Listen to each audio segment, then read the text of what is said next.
искам да ви представя изследванията на моя експертен екип за основните тенденции в цените на имотите и отражението на кризата на пазара в недвижимост.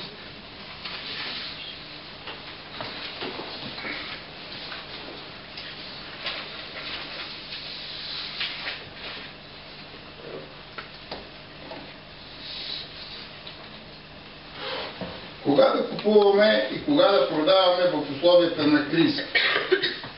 Изследването обхваща един период от 12 години. Данните са взети от Имоти.нет и от Стат.бг.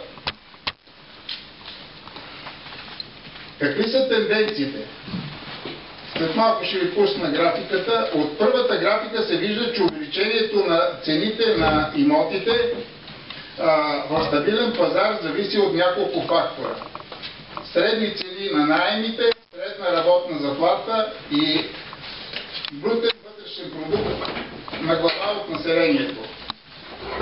Последните два фактора се влияят силно от инфлацията.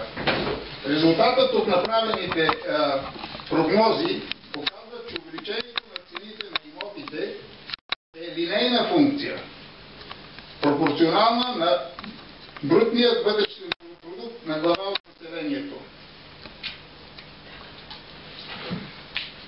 Тук в момента ви показвам графиките, които са направени. Значи с червено, не знам как се вижда на екрана, с червено е показано от 2001 до 2012 година как се движат цените на имотите.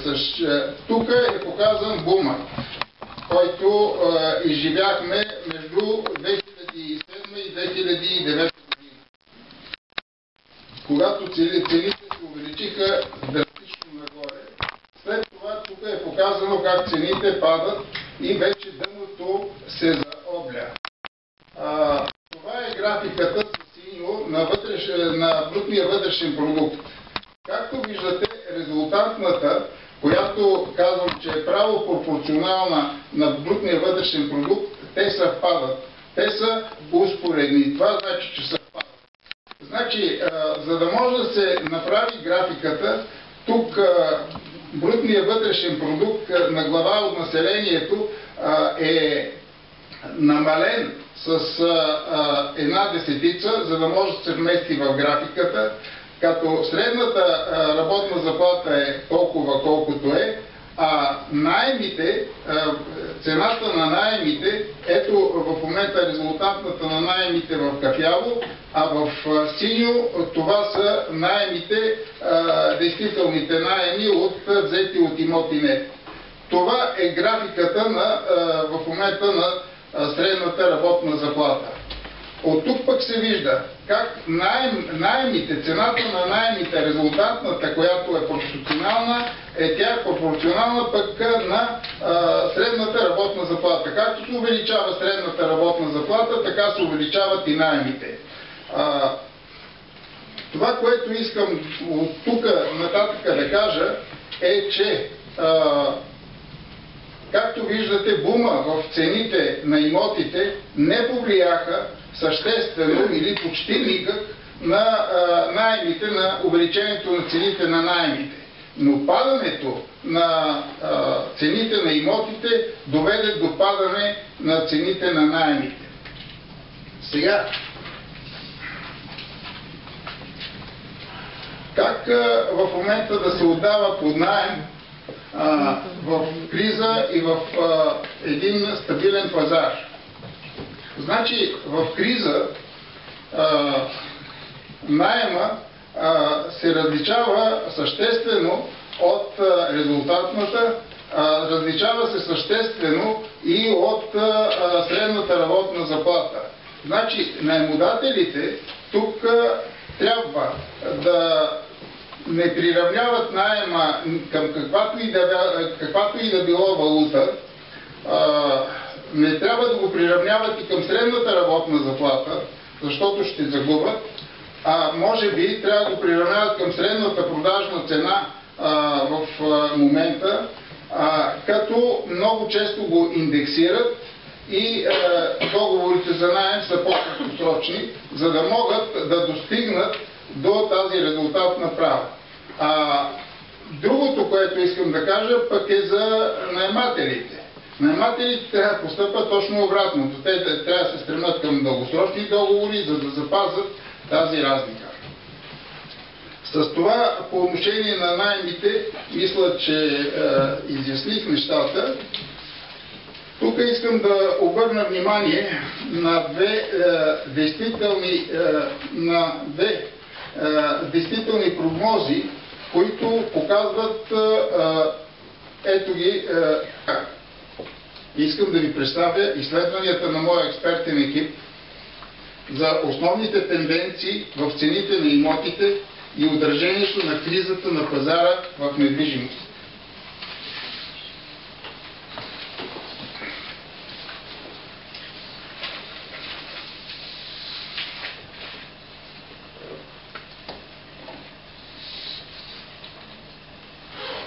Кога да купуваме и кога да продаваме в условията на криза? Изследването обхваща един период от 12 години. Данните са взети от Имотинет и от Стат.бг. Какви са тенденциите? След малко ще ви пусна графиката. От първата графика се вижда, че увеличението на цените на имотите в стабилен пазар зависи от няколко фактора.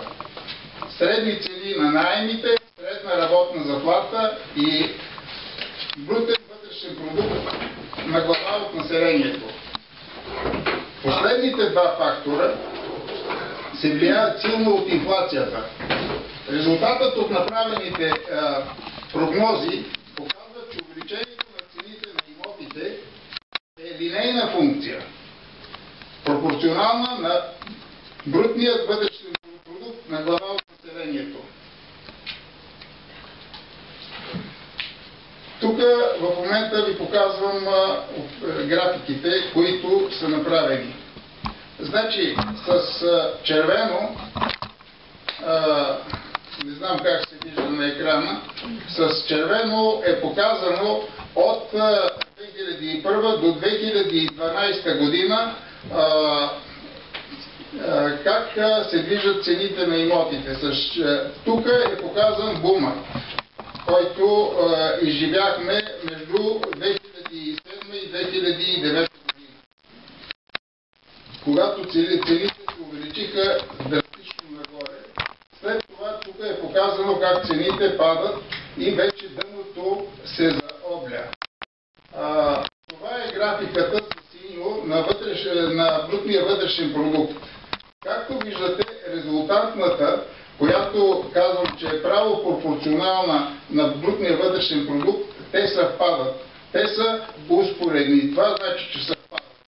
Значи, за да може да се направи графиката, тук брутния вътрешен продукт на глава от населението е намален с една десетица, за да може да се вмести в графиката, като средната работна заплата е толкова колкото е, а наемите, цената на наемите, ето в момента резултатната на наемите в кафяво, а в синьо това са наемите, действителните наеми взети от Имотинет. Това е графиката в момента на средната работна заплата. От тук пък се вижда как наемите, цената на наемите, резултатната, която е пропорционална, тя е пропорционална пък на средната работна заплата. Както се увеличава средната работна заплата, така се увеличават и наемите. Това, което искам от тук нататък да кажа, е, че както виждате, бума в цените на имотите не повлияха съществено или почти никак на наемите, на увеличението на цените на наемите. Но падането на цените на имотите доведе до падане на цените на наемите. Сега, как в момента да се отдава под наем в криза и в един стабилен пазар. Значи в криза наема се различава съществено от резултатната, различава се съществено и от средната работна заплата. Значи наемодателите тук трябва да не приравняват наема към каквато и да било валута, не трябва да го приравняват и към средната работна заплата, защото ще загубят, може би трябва да го приравняват към средната продажна цена в момента, като много често го индексират и договорите за наем са по-краткосрочни, за да могат да достигнат до тази резултатна права. Другото, което искам да кажа, пък е за наемателите. Наемателите трябва да постъпят точно обратното. Те трябва да се стремят към дългосрочни договори, за да запазят тази разлика. С това по отношение на наемите, мисля, че изясних нещата.